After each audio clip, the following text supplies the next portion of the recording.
ভাসিয়ে দিয়ে যেন বাড়ি ফিরে গেছে।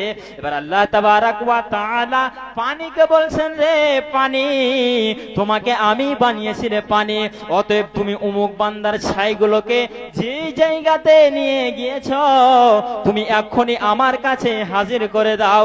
আল্লাহ পানি যেন সেই ছাইগুলো আল্লাহর কাছে হাজির করে দিয়েছে। এবার আল্লাহ হাওয়াকে বলছেন, হাওয়া রে, আমি তোমাকে বানিয়েছি হাওয়া, অতএব তুমি সেই বান্দার ছাইগুলোকে যে জায়গাতে নিয়ে গিয়েছো বান্দা, তুমি আমার কাছে তার ছাইগুলোকে হাজির করে দাও। সেই পানি এবং হাওয়া সেই লোকটার ছাইগুলোকে আল্লাহর কাছে জমা করে দিল।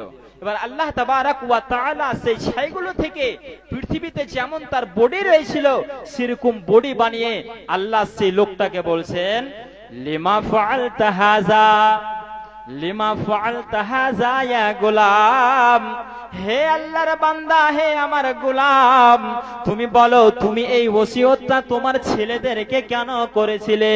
তুমি এই ওসিয়তটা তোমার ছেলেদেরকে কেন করেছিলে বান্দা, তুমি বলো। সেই লোকটাকে আল্লাহ বলছেন, বান্দারে, তুমি পৃথিবীতে অনেকগুলো গুনাহ করেছো, আর বান্দা তুমি শোনো, আমি হচ্ছি কি, আল্লাহ বলছেন ইন্নাহু আলিমুম বিজাতিস সুদূর, আল্লাহ বলছেন বান্দারে, আমি তোমার অন্তর্যামী, তোমার হৃদয়ে কি আছে, তোমার অন্তরের খবর আমার কাছে জানা আছে রে বান্দা, অতএব তুমি বলো, বলো, আমি তোমার কাছ থেকে শুনতে চাইছি, তুমি এই ওসিয়তটা তোমার ছেলেদেরকে কেন করেছিলে? আল্লাহ বলছেন যে এই ওসিয়তটা তোমার ছেলেদেরকে কেন করেছিলে তুমি বলো, আমি তোমার কাছ থেকে শুনতে চাইছি।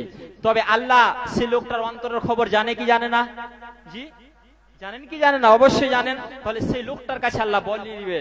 সেই লোকটা বলছেন, আল্লাহ, আল্লাহকে বলছেন, হে আমার রব, আল্লাহকে বলছেন, আল্লাহ গো, পৃথিবীর কোনো মানুষের ভয় নাই, পৃথিবীর কোনো নেতার ভয় নাই, কোনো মেম্বারের মুখিয়ার ভয় নয়, কোনো ইমামের ভয় নয়, কোনো খতিবের ভয় নয়, হে আমার রব, আমি একমাত্র তোমার ভয়ে এই কাজটা করতে বলেছিলাম।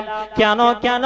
আমার মতো পাপী বান্দা পৃথিবীতে যতগুলো গুনাহ করেছে, আমাকে যখন তুমি ধরে নেবে, আমার মরার পর যদি তোমার হাতে আমি পড়ে যাই, তাহলে তুমি আমাকে জাহান্নামে দিয়ে দেবে।